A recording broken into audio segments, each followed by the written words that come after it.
A group of billionaires use their money to improve the lives of everyday working people? What a great fairy tale. Anyway, in our world, billionaires buy a hospital to siphon every dollar out of it, leaving thousands of people without healthcare, and we call that private equity. Instead of fairy tales, we're stuck with the news. Wall Street gutted Steward healthcare and patients paid the price. Today we'll be talking about a hospital system that got turned into a slave by its private equity overlords, where the people in charge chose yachts over people's lives. Oh yeah, and that guy right there, the CEO, he was a doctor at the hospital. Stick with me, this is gonna be a pretty unbelievable story. Well, what we do is pretty simple. We raise large amounts of money, and then we buy companies, and then we sell them, and hopefully make a lot of money for our investors. That is what we do. Yep, I think that's all the fairy dust. Oh, so we're back. If we take what he said at face value, then we can think of private equity like flipping a house, but he didn't tell you the full truth, or at least he didn't tell you the other playbook. A normal flip means you fix the house up, make it nicer, and sell it at a higher price. You did good for the world, you improved it. But private equity, they'll buy the house with the tenants inside using it. They'll rip out the copper pipes, they'll sell anything they can like the appliances. They'll fire the maintenance people who keep the house standing. They even take out a mortgage against the house's own value and force the tenants who had nothing to do with the business transaction to pay for it. My fucking ass. Damn, actually. Throughout all of this, they're profiting massively, and it gets reflected on the paperwork as a fantastic business, so they turn around and sell it to an unknowing buyer before the roof collapses. Apply that same strategy to healthcare and you'll see why it's so lucrative for them. Hospitals and nursing homes aren't optional, people always need them. And the government guarantees part of that payment through Medicare and Medicaid. That's like having a house with tenants that have to pay no matter what, even if they don't have running water or a refrigerator because they were sold.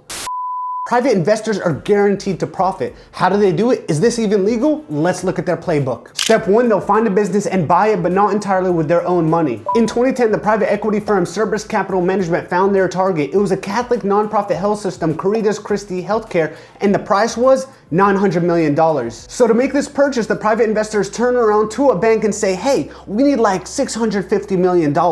And the bank says, absolutely, please take my money. But to you and me, that doesn't make sense because the bank knows the private equity scheme is to destroy the hospital, so how could the bank ever get its money back? Well, the bank doesn't plan on sitting around to collect payments. They profit immediately. Just by writing the loan, they charge massive fees, collecting tens of millions of dollars. Then they turn around and sell that same loan to other investors, so they get back their $650 million and they offload themselves of any long-term risk. So through the games of finance, Cerberus was able to get the $650 million loan, and they only needed to add $250 million of their own money. And just like that, Cerberus bought the hospital system and they changed its name to Steward Healthcare. Now it's their business and they're gonna use it to help pay off their debt. I lied. There's no such thing as their debt. The private investors like co-CEOs Steve and Frank, they have no debt. They're scot-free. They actually took that $900 million and put it on Steward Healthcare itself. You might think this is a little bit weird. It's like me going to get a loan for a car, and when I buy it, I myself don't owe anything to the bank. It's the car that owes money to the bank. What?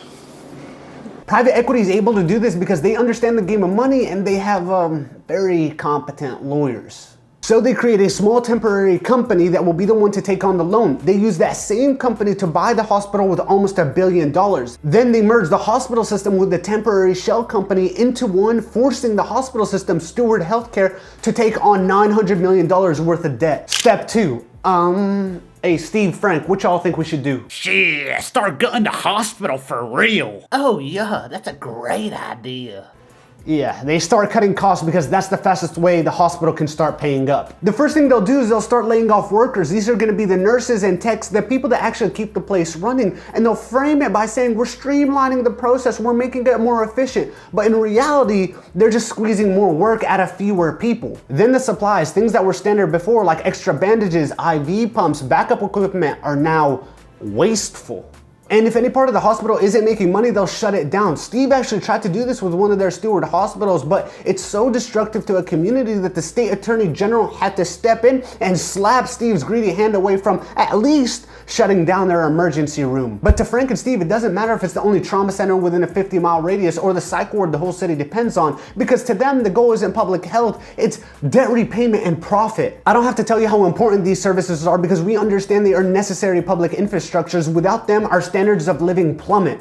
Step 3, the private investors led by Steve and Frank are going to maximize the billing on patients and absolutely suck the cash right out of Steward Healthcare. This is where private equity's real money-making schemes come into play, and they have 3 strategies to do that. One of their favorite tricks is called a dividend recapitalization. The private equity firm forces the hospital to borrow even more money, on top of the $900 million they already owe. But that loan doesn't go to buy new equipment, not to hire new staff, nothing to improve the hospital. Instead, it goes as a giant paycheck to the investors themselves, like those guys. Can you imagine how frustrating that is? Imagine I'm a small business owner and you're my employee. Now I take out a giant loan for myself, but I don't have to pay it back. I put the burden on you and you have to pay it back. Their second strategy is management fees, which says, hey, we're the boss, so you have to pay us. The private equity owners force the hospital to sign contracts agreeing to paying them advisory fees and monitoring fees on top of the profits from operation. But it turns out Steve and Frank are just kicking back in their office chairs. They're not doing any advising or monitoring. It's a sham. The fees are fake. Millions of dollars are drained from the hospital for fees that don't even exist. This is legal because they own the hospital. It's just like if you owned a lemonade stand, you could force it to pay you extra rent every month, even if you didn't do any extra work or increase revenue. Now their third strategy and the most destructive siphoning tool is the sale-leaseback. Steward Healthcare owns the land and buildings it operates in, but Cerberus decides to sell all of that to their partner in crime, Medical Properties Trust. Cerberus made $1.2 billion from the sale, and Steve and Frank and the investors pocketed around $500 million while they forced the hospital to rent back the same place they just sold. Now, instead of owning the property outright, Steward is paying rent forever. Millions in lease payments just to stay in the building they used to own free and clear. The hospitals lose their most valuable asset, and the investors laugh their way to the bank with another giant check. Cue the meme. Life like this sure is sweet, huh? It definitely is. By the end of this step, the hospital is trapped. Every dollar Steward makes goes not to improving patient care or even keeping the lights on. Everything goes off to feeding the debt, paying the fake fees, covering rent on buildings it used to own. Everything goes to the parasites, the private investors. Step 4, bankruptcy. The hospital collapses under the debt it was forced under, so the dominoes start falling. Bills are piling up faster than the money's coming in. The nurses and workers are gone because of the mistreatment. Patients are waiting for hours, and the vendors stop delivering supplies like ventilators because they haven't been paid. In 2023, a woman in one of Steward Healthcare's hospitals started bleeding out after giving birth. The tool the doctors needed to save her life was unavailable. It was actually repossessed by the medical device company that owned it because the hospital hadn't paid its bill. But in all this destruction, guess who walks away untouched? The private investors. It's legal to kill when you're rich. It's manslaughter when you're poor. The private investors already pulled their money out from the earlier steps. Remember, they got their dividends from the dividend recapitalization, which was a giant loan to pay themselves like a pat on the back for capturing their prey. Then they got the management fees or the fake fees, and finally the real estate cash transaction where they sold the hospital's most valuable asset. Again, they're shielded from all this destruction. They have no skin in the game because legally the debt belongs to the hospital, not them. So they don't care what happens to the hospital or the people and the employees. They've already made their money. With the great leadership of Frank, Cerberus fully exited in January 2021, making at least $800 million in profit. Frank, before you leave, do you feel bad that you shut down the Ohio hospital and left them without a labor and delivery unit? Ooh, guess he's not here anymore. Thankfully, Ralph De La Torre stepped up. He was a cardiac surgeon in the hospital, and he stayed behind after Cerberus cashed out to help rebuild the gutted hospitals, to reinvest in staff and supplies in emergency rooms, and everything I said there was a lie. He did none of that. Being a doctor was kind of like a side gig to him. Instead, he doubled down on the playbook. He kept siphoning money out right into his pockets. After he took over as CEO of Steward Healthcare, he pulled another $111 million in dividends and dumped it right on the hospital system itself. Steve and Frank would be so proud. Later that year, Ralph bought a $40 million yacht.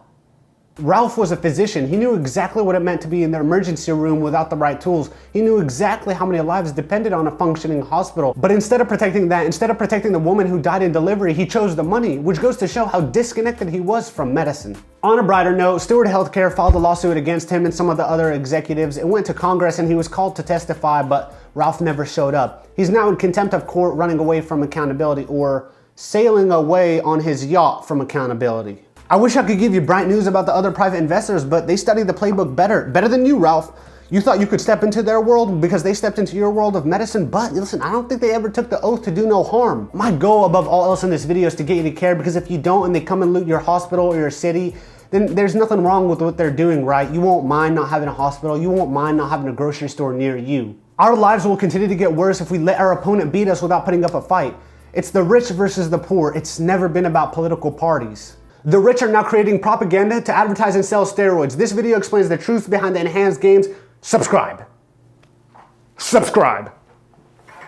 I'm at 90 subscribers. That's pretty freaking cool. Let's get to 100, then 1,000, then 10,000, then 100,000, then a milli, and I can do it.